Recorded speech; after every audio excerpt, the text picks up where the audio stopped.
Hey everyone, Golden Ninja 3000 here again. Today I'm reviewing LEGO Harry Potter set number 76401, Hogwarts Courtyard, Sirius's Rescue. This has 345 pieces, 3 minifigures, and it retails for $50 in the US.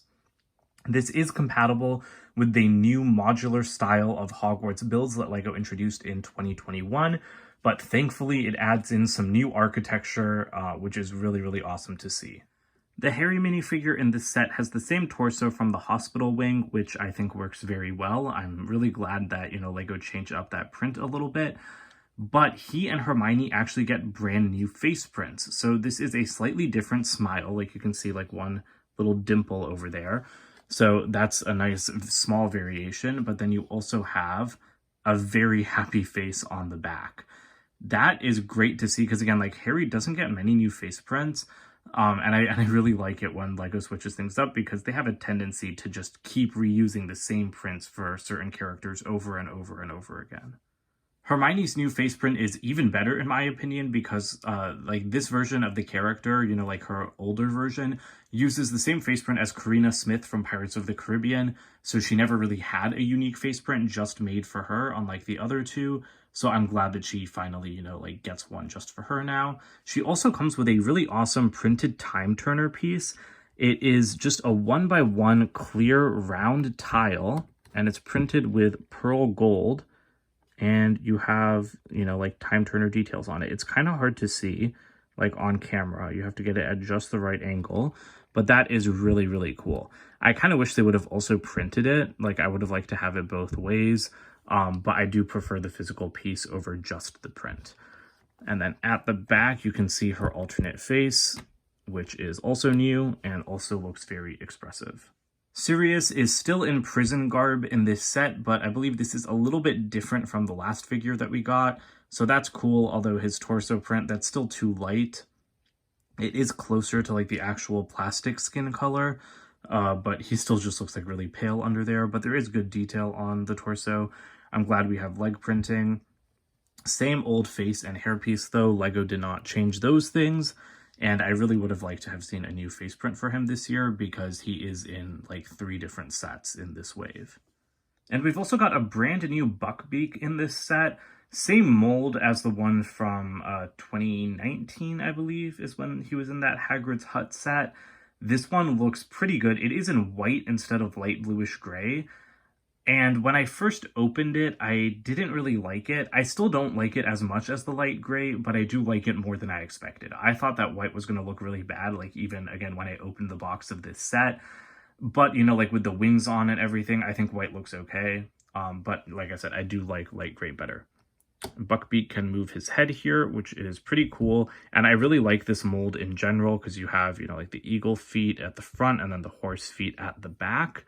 And then you've also got these pearl silver wings, and these I can confidently say I do not like. I don't like that these are pearl silver. I think, ironically, it gives Buckbeak too much of a magical quality because, yes, he's a magical creature, but he just has regular gray wings. There's no need to make them like this pearl silver color. It makes it look, like it makes it look cooler, but I think it also makes it look much faker. And so overall, I'm just not the biggest fan of the colors on here. But you do have 2 studs at the top for you to put Harry or Sirius so that someone can be flying him. The build here is actually pretty tall. It's very open, as you can already tell by the big windows, but we're going to zoom in and take a closer look at things. I just wanted to show you guys one overall shot before we go in. So down at the base, we have this section with the 2 large arched windows. This is the actual courtyard itself. And I think it looks really great. I love the use of golden frogs as like little gargoyles. I think the pyramid pieces and the sand green cheese slopes look fantastic. And I do like the vegetation growing around here. We've got a couple of leaves, we have a vine. It all looks, pretty well detailed for a set of this size. I also like the tan slopes down here.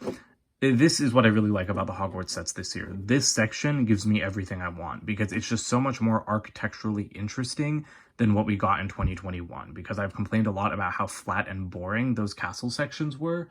And I really like that LEGO has made a huge effort this year to make things look more unique. And that's perfectly exemplified by just this section. Of course, we still have the gray parts that stick out. You know, it's always been like that ever since LEGO started the reboot theme, and I'm okay with it. It does kind of ruin the aesthetic a little bit. LEGO does make these pieces in tan, so you could always switch them out if you want. But the reason I like it is because it provides, you know, a simple like visual marker of where things connect. Because of course, this is a modular structure. You can disconnect it at, again, any of those gray points.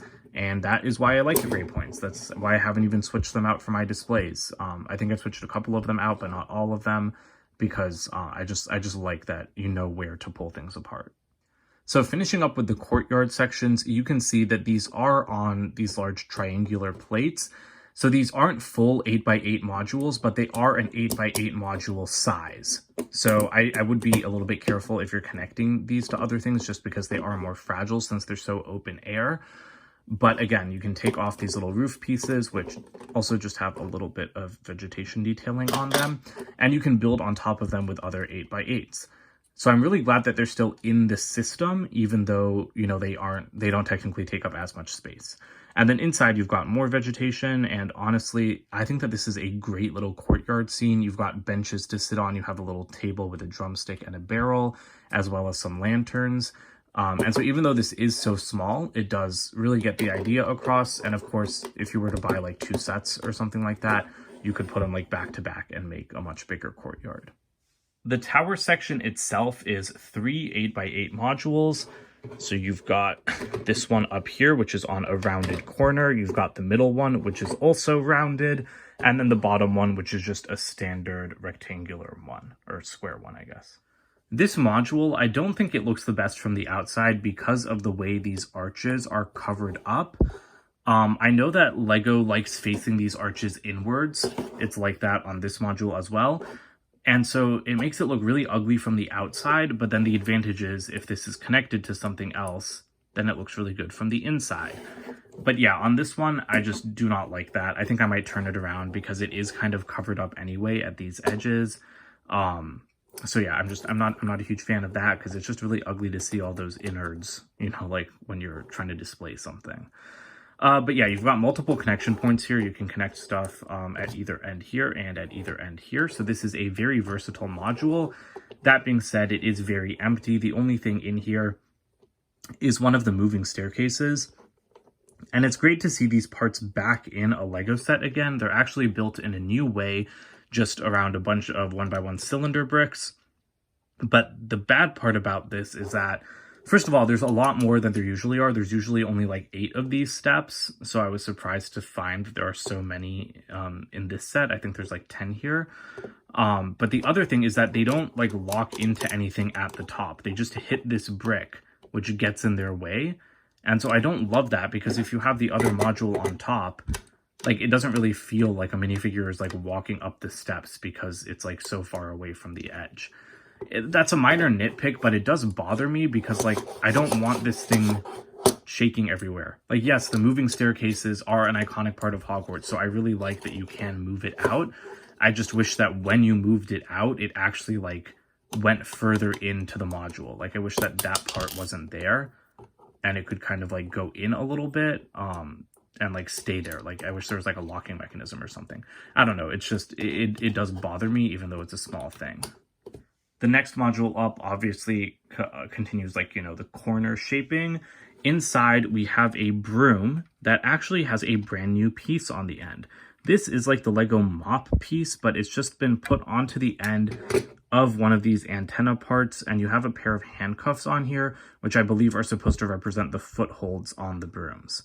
This is a great idea by LEGO, but it really does not work for me. The minifigures don't look any less awkward riding this, and yeah, the shape here is nice, and you know, this is in system. I believe you can connect it, you can connect it to a stud, you can put like an axle in it.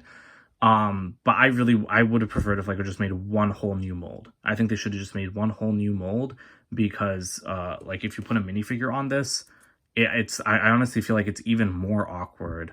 I don't even know like what way really you're supposed to put them on, but I feel like it's even more awkward than the original LEGO broomstick piece that they've been using since like the 80s, because like now they're just nowhere even near like the tail end of the broom. So yeah, good idea, bad execution. But that little table in the corner just has what I guess is a quill on it, and then a candlestick at the back, along with a Hogwarts crest sticker on that far wall. And then the outside is, again, more visually interesting than the 2021 sets because, A, you've got like this curved piece with the big sticker. That looks great. I always love these brickwork stickers. And then you've got these like castle wall pieces with the windows, but they're put facing inwards. And I wasn't sure how that would look, so while I was building this, I played with facing them outwards. But it does make it look, again, like the 2021 sets, extremely flat. Like, yeah, that looks kind of better because you're not seeing, you know, like all of like the recesses, but it just makes it look much more boring. So I actually like that the designer flipped this inwards to give, you know, this section more depth, which was a big complaint from 2021. And finally, we have the prison cell section. So you've got a couple of windows here with more of those stickers that I like on the sides. That looks pretty good. This thing is kind of locked in place using these panel pieces, which is clever parts usage, honestly. Sand green roof looks pretty good. A little bit blocky here, but obviously this curve looks really nice. And I like that they're continuing to use that drill piece as a turret. And then inside you have a little sticker up here and then the jail cell for Sirius. You've also got a lot of posing space up here, which is nice. Little torch. And then you can open that door and it is just barely big enough. I mean, actually, it's a pretty decent size as far as LEGO prisons go, to fit Sirius. Honestly, if you really wanted to imprison 2 people in there, I bet you could fit them. And with the tower section back on, or the prison section back on top of the tower, the whole thing is complete. So it is very tall. Again, very few pieces used, but you still get like a good amount of stuff, even though, you know, like there's less than 400 pieces in this set. Here are the extra parts for this set. You do get another time turner, which is pretty awesome. And you do get 2 collectible wizard cards. But I've kind of given up on these. You can see I got the same one in this set. And yeah, collecting these is just too difficult, but I'm glad that LEGO's still including them because then if you're like me and you didn't get a full set last year, at least you can keep trying if you're still invested. We've got a typical square $40 box size here, even though this set is $50. I really like the continuation of the courtyard in the background. On top, you've got the minifigures and the background. I think that's the astronomy tower, maybe. I don't know. Maybe that's going to hint at the Hogwarts section for next year, the big one. And then at the back, it shows you the interior, which is much more nicely lit than the actual set is. We've got the ugly instruction manual here. Also, I know I've complained about these a lot, but oh my god, why are they so zoomed out? Like, pick a struggle, LEGO. They're ugly, the renders are cheap, and like the set is like so zoomed out. Yeah, I'm going to keep finding new things to complain about with those, don't you worry. At the back, we have the collectible wizard card checklist. They did not introduce any new prints for this year. And then we have the 2022 Hogwarts combination at the back. I actually like this set quite a bit. I think that it's obviously much more interesting looking than a lot of the other Hogwarts sections. I did not reassemble that correctly, apparently. And yeah, it doesn't have a lot of pieces. It's very open and airy, but not in a bad way, I think. I think that there's enough detail here. The courtyard has enough vegetation. There's enough interior detail. It'd be nice to have a little bit more. Like, I think that this section with the staircase could be a little bit more interesting or, like, work a little bit better. But, I mean, that's not, like, a huge thing. Like, I'm glad we have a moving staircase because that's something that LEGO hasn't done in a couple of years. That being said, $50 for this set, that's freaking ridiculous. This has 341 pieces, a new animal, technically. It's not a new mold, but it's a new color. And yeah, we have like new face prints for Harry and Hermione, but that's like the least that they could do. In a $50 set with this piece count and these minifigures, I would have expected Sirius to get a new face print. I would have expected like Ron to be included, even though he wasn't in the scene. Like, I don't know. I feel like it just needs something more for $50. This would be a fantastic $40 set, and I don't think the overall build size is terrible for $50. It's just that there's not enough pieces that go into it. Like, you can feel it when you build it. There's enough detail, but there's enough detail for a $40 set, not enough detail for a $50 one. Honestly, even if this set was $45, I think it would be better than it being $50. But $50 is just too much, so I would advise waiting for a little sale on it. like I do for most LEGO sets nowadays. But that's it for today, so don't forget to comment, like, and subscribe, and check out my website, goldenninja3000.com, and I'll see you guys with more videos soon. Bye for now.